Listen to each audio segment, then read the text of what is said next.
बिस्मिल्लाहिर्रहमानिर्रहीम। Dear students, पिछला lecture हमने डिस्कस किया था फंक्शंस पे कि फंक्शंस क्या होते हैं। आज का लेक्चर हम डिस्कस करेंगे टाइप्स पे कि फंक्शंस की टाइप्स क्या क्या होती हैं और वो कौन कौन सी होती हैं और किस तरह से उसको एक्सप्लेन करते हैं। तो टाइप्स ऑफ फंक्शन की बात करते हैं तो सबसे पहले हमारे पास टाइप बचा दिया अलजेब्रिक फंक्शन। तो अलजेब्रिक फंक्शन क्या होता है? दोज फंक्शंस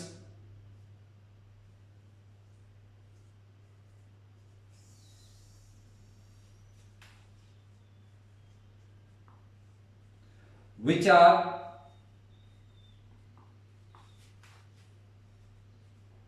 defined by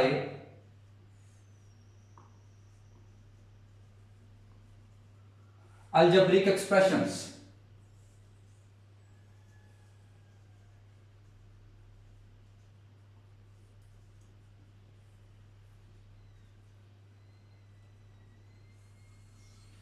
यानी ऐसे फंक्शन जो अलजेब्रिक एक्सप्रेशन के साथ डिफाइन किया जाए अलजेब्रिक फंक्शन कहते हैं। और इसके आगे मजीद टाइप आ जाती है, जैसे इसमें सबसे पहला आ जाता है पॉलिनोमियल फंक्शन।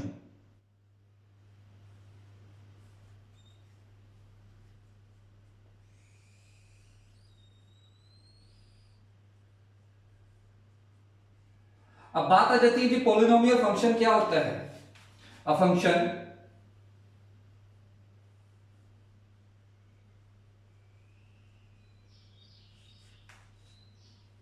ये हमारे पास एक रियल वैल्यूड फंक्शन होता है, is defined as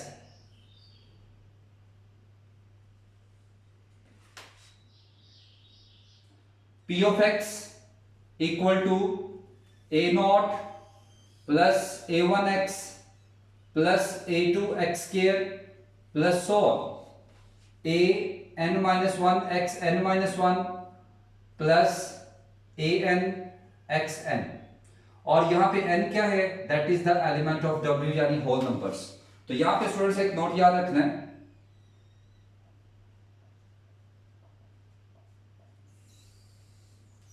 the degree, the domain and range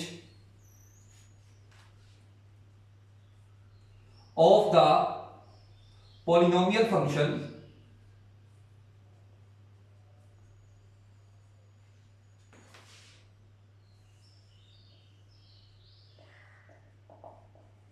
depends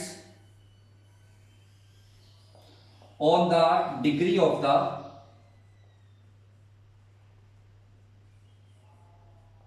polynomial।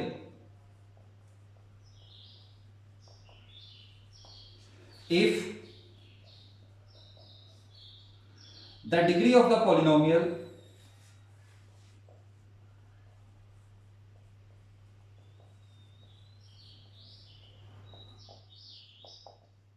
is odd, then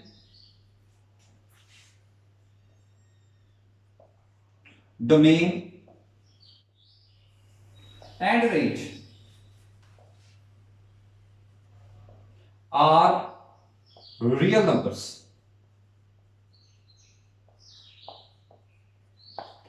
If the degree of the polynomial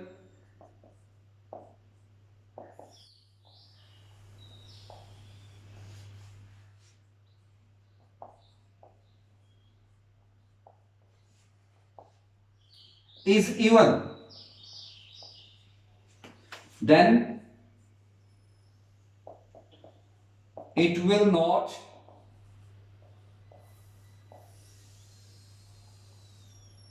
always real।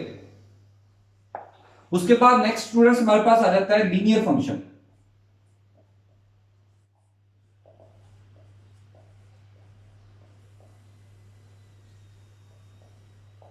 तो ये लीनियर फंक्शन क्या होता है? If the degree of the polynomial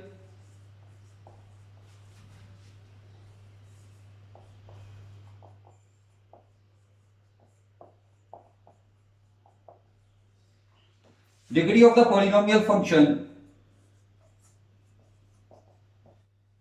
is 1, then it is called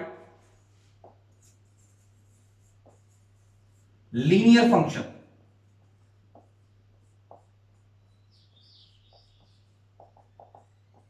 तो students इसमें याद रखिएगा, इसकी जो डोमेन होती है लीनियर फंक्शन की, वो होती है सेट ऑफ रियल नंबर्स, और इसकी जो रेंज होगी वो भी आ जाएगी set of real numbers. Next definition हमारे पास आ जाती है आइडेंटिटी फंक्शन, यह जाती है डेफिनेशन नंबर 3, आइडेंटिटी फंक्शन।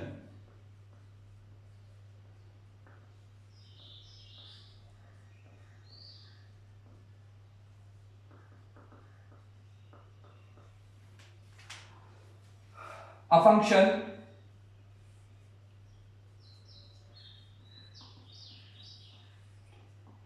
यानी ये कह सकते हैं हमारे पास एक रियल फंक्शन है, real value function is defined as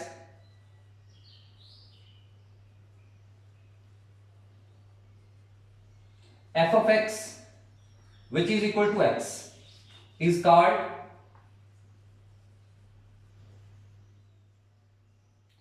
identity function.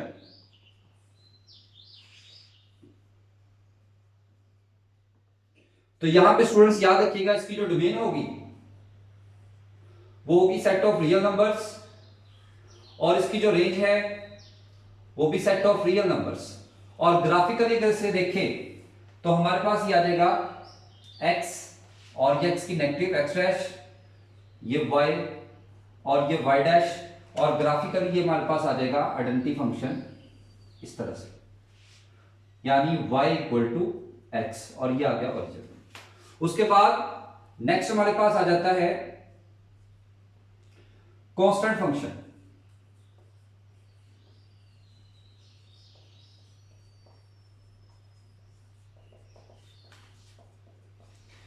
A function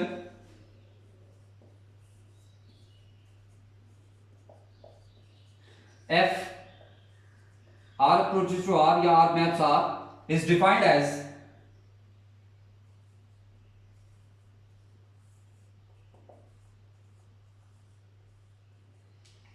f of x equal to c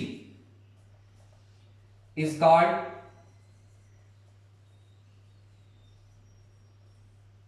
constant function.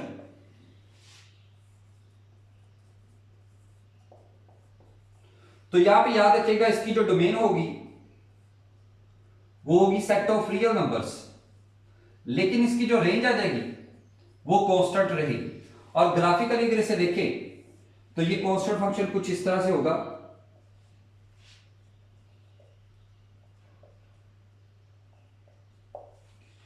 तो ये ग्राफिकली ये एक हमारे पास आ जाएगा constant function y equal to C. उसके बाद नेक्स्ट हमारे पास आ जाते हैं rational function.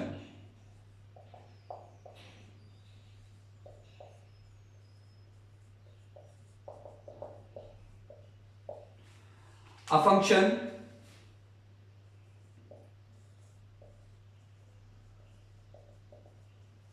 f r maps r is defined as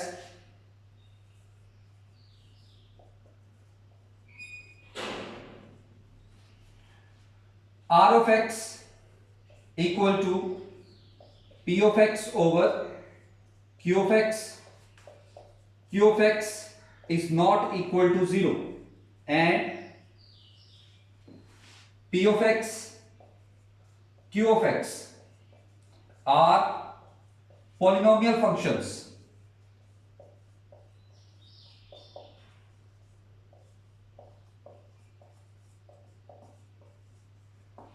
तो इसकी याद रखिएगा, जो डोमेन है फंक्शन की वो होगी set of real numbers for which q of x not equal to 0, और इसकी जो रेंज होगी वो आ जाएगी सेट ऑफ रियल नंबर्स।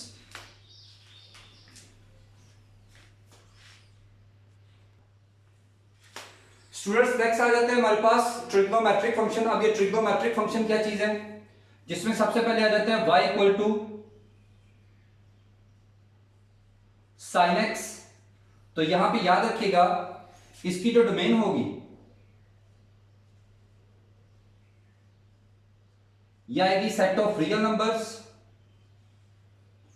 और इसकी जो रेंज होगी -1 less than equal to y less than equal to 1।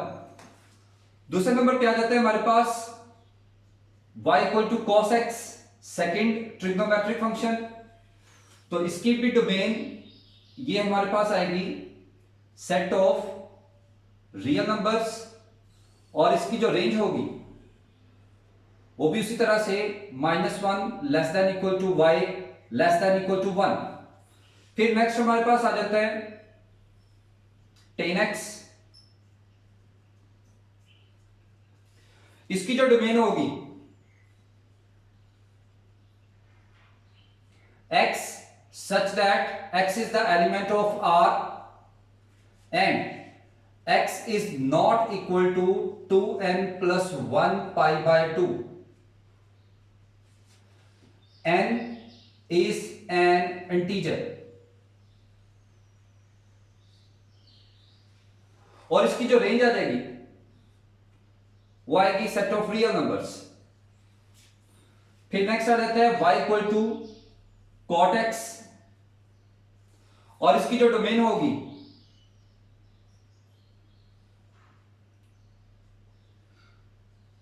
x such that x is the element of R and x is not equal to n pi, और as it is n क्या है हमारे पास integer है, और इसकी जो range आ जाएगी वो आ जाएगी set of real numbers. Next हमारे पास फंक्शन आ जाता है सीकेट एक्स, और इसकी जो डोमेन होगी वही जो टेन में आ जाती है, यानी x such that x is the element of R and x is not equal to 2n plus 1 pi by 2,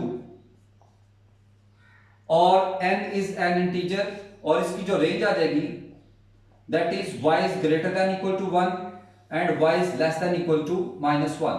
next function हमारे पास आ जाता है y equal to cosecant x, और इसकी जो डोमेन होगी that is x such that x is the element of R and x is not equal to n pi, और n क्या है हमारे पास इंटीजर, और इसकी जो रेंज आ जाएगी that is y greater than equal to 1 and y is less than equal to -1। Next type हमारे पास थर्ड नंबर पे आ जाती है inverse trigonometric functions.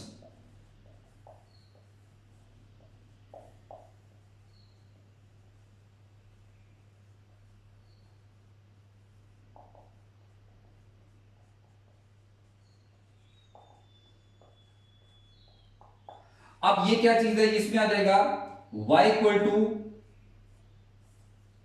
Sign inverse x, और इसको हम शिफ्ट कर सकते हैं x equal to sine y, और याद रखिएगा इसमें जो डोमेन होगी -π/2 less than equal to y less than equal to +π/2, और इसकी जो रेंज आएगी वो है -1 less than equal to x less than equal to 1। Second number पे हमारे पास आ जाएगा y equal to cos inverse x, और जिसको हम शिफ्ट कर सकते हैं x equal to cos y, और इसमें जो डोमेन होगी फंक्शन की वो आ गई 0 less than equal to y less than equal to pi, और इसकी जो रेंज आएगी -1 less than equal to x less than equal to 1। उसके बाद नेक्स्ट फंक्शन हमारे पास आ जाता है y equal to tan inverse x, तो x equal to tan y, तो इसमें जो हमारे पास डोमेन होगी -π/2 less than y less than π/2, और इसकी जो रेंज आएगी -∞ less than x less than infinite. उसके बाद नेक्स्ट हमारे पास फोर्थ नंबर पे टाइप आ जाती है exponential function.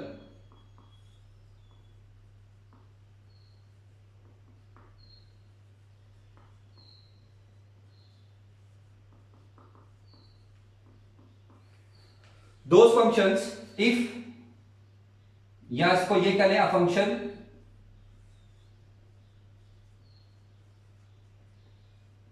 in which the variable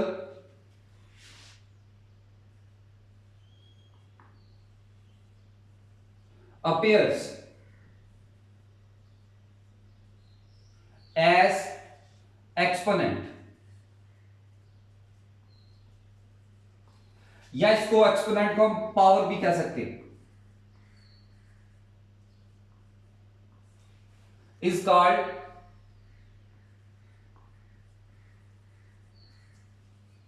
exponential function.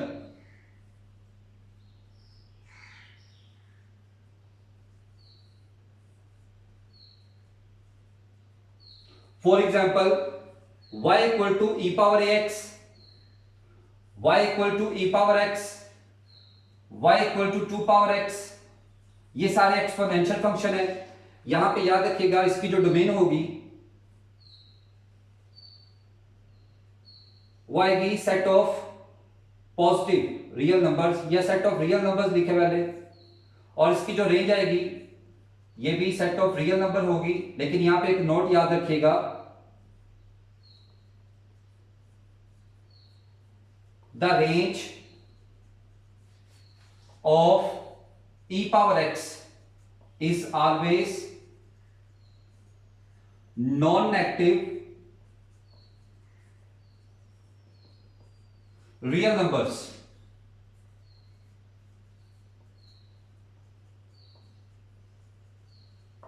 Next हमारे पास टाइप आ जाती है logarithmic function.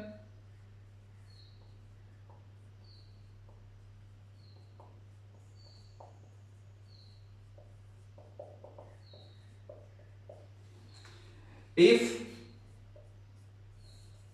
x equal to a power y, then y equal to log ax, where a is greater than 0 and a is not equal to 1 is called logarithmic function।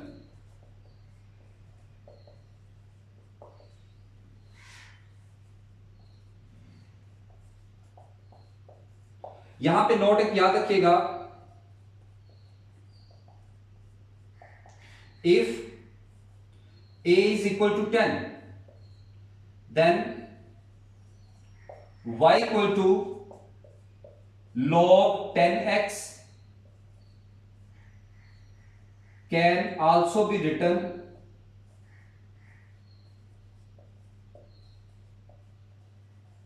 lg, and it is called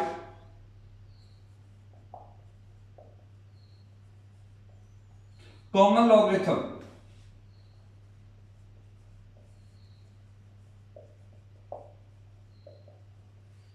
और second है if a is equal to e then y equal to log ex can also be written ln, and it is called natural logarithm।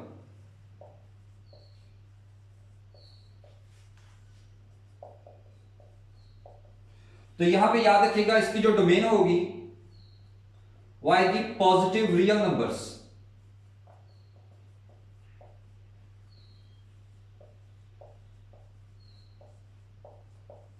और इसकी जो range आएगी all real numbers.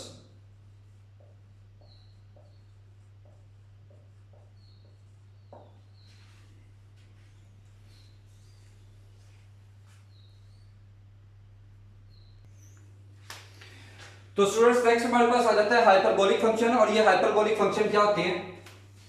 सबसे पहले इसमें आ जाएगा sine hyperbolic x, that is 1/2 e power x minus e minus x.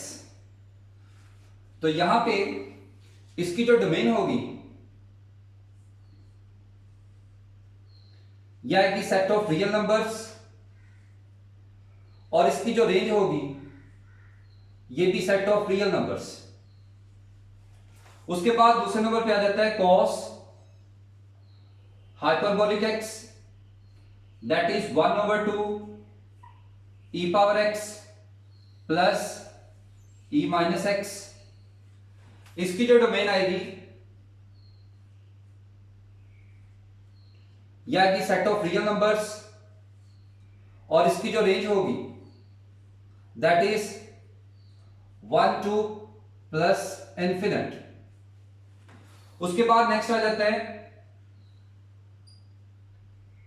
Ten hyperbolic x, that is sine hyperbolic x over cos hyperbolic x, और यह आ जाएगा e x minus e minus x over e x plus e minus x. और उससे next आ जाता है cot hyperbolic x, that is cos hyperbolic x over sine hyperbolic x, और यह आ जाएगा e power x plus e minus x over e power x minus e minus x.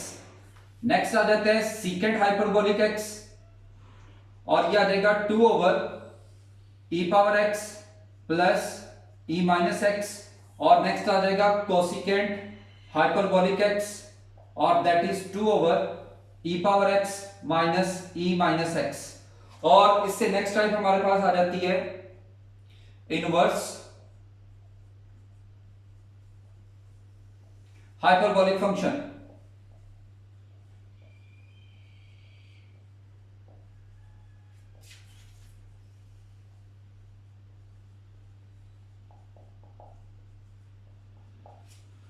तो इनवर्स हाइपरबोलिक फंक्शन में सबसे पहले आ जाएगा sine hyperbolic inverse x, that is equal to log x plus under root x square plus 1 for all x, cos hyperbolic inverse x, that is log x plus under root x square minus 1, और x is greater than equal to 1। और next आ जाता है tan hyperbolic inverse x, that is 1/2 log 1 plus x over 1 minus x for all x modulus is less than 1। और उससे next आ जाएगा cot hyperbolic inverse x, that is 1/2 x plus 1 over x minus 1 for all x modulus less than 1। फिर next आ जाते हैं हमारे पास secant hyperbolic inverse x, that is log 1/x plus under root 1 minus x square over x 0 less than x less than equal to 1। और फिर आ जाएगा cosecant hyperbolic inverse x, that is log 1/x plus under root 1 plus x square over x modulus, और x is not equal to 0। उसके बाद next students हमारे पास type number 8 आ जाती है explicit function.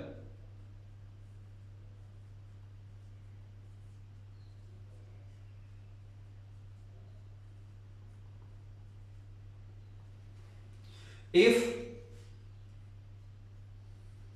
Variable y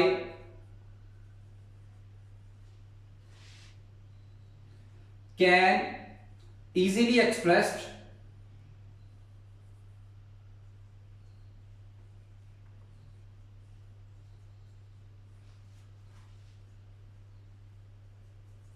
in the term of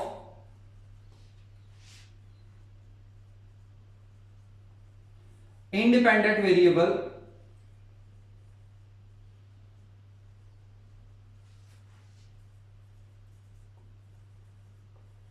x, then y is called explicit function.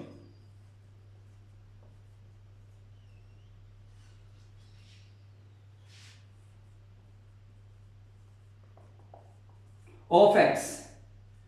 For example, y equal to x square plus 2x plus 3, your y equal to under root x minus 1.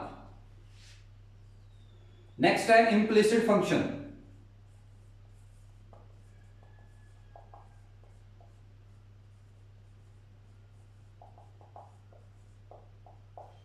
If variables x and y so mixed and y cannot be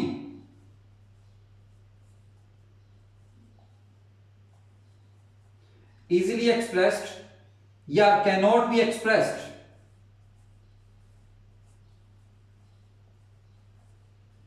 in the term of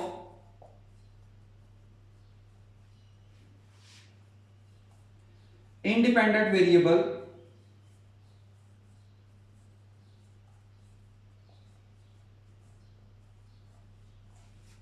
x, then y is called implicit function.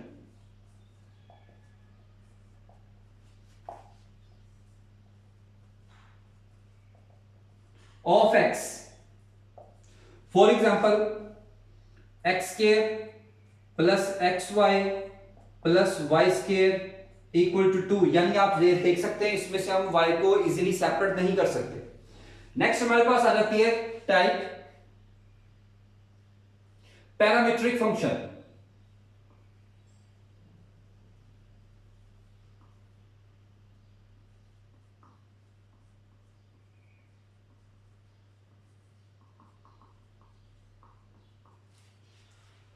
Sometime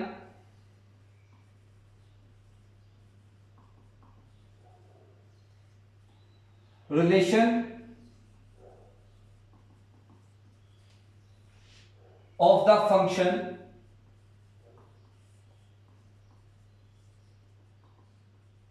defined by a third variable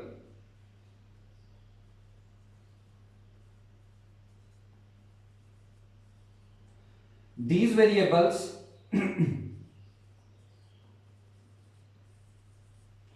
are called parameters, and those types of functions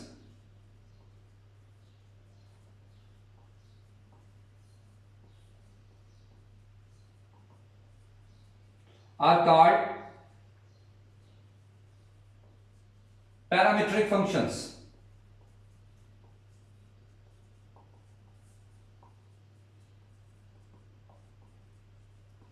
For example, x equal to 80 square, y equal to 80. अब यहां पे x और y तो routine के variable है, इसमें third variable t use हो रहा है, तो ये इक्वेशन बनेगी पैराबोला की. फिर x equal to a cos theta, y equal to a sin theta, ये रिप्रेजेंट करेगा सर्कल को. x equal to a cos theta, y equal to b sin theta, ये एलिप्स को रिप्रेजेंट करेगा. और x equal to a secant theta, y equal to b tan theta, यह आएगा hyperbola. Next हमारे पास आ जाता है even function.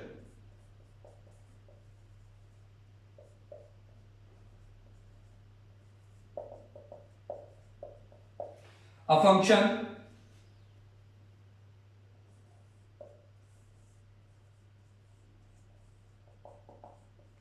is said to be even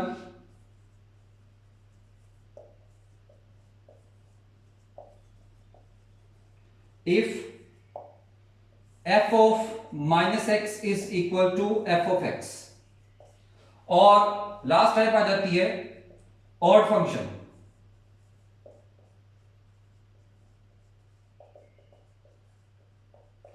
A function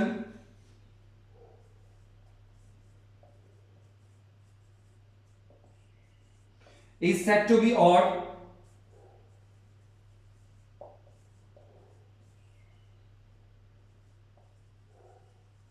if f of minus x is equal to minus f of x। तो students ये थी टाइप्स ऑफ फंक्शन, और इसके बाद जो नेक्स्ट हमारा लेक्चर होगा वो होगा एक्सरसाइज 1.1 चैप्टर नंबर 1 पे। तो उसके लिए आप लोगों ने क्या करना है, हमारे इस चैनल को सब्सक्राइब करना है ताकि आपको नेक्स्ट लेक्चर प्रॉपरली अवेल हो सके। Thank you very much.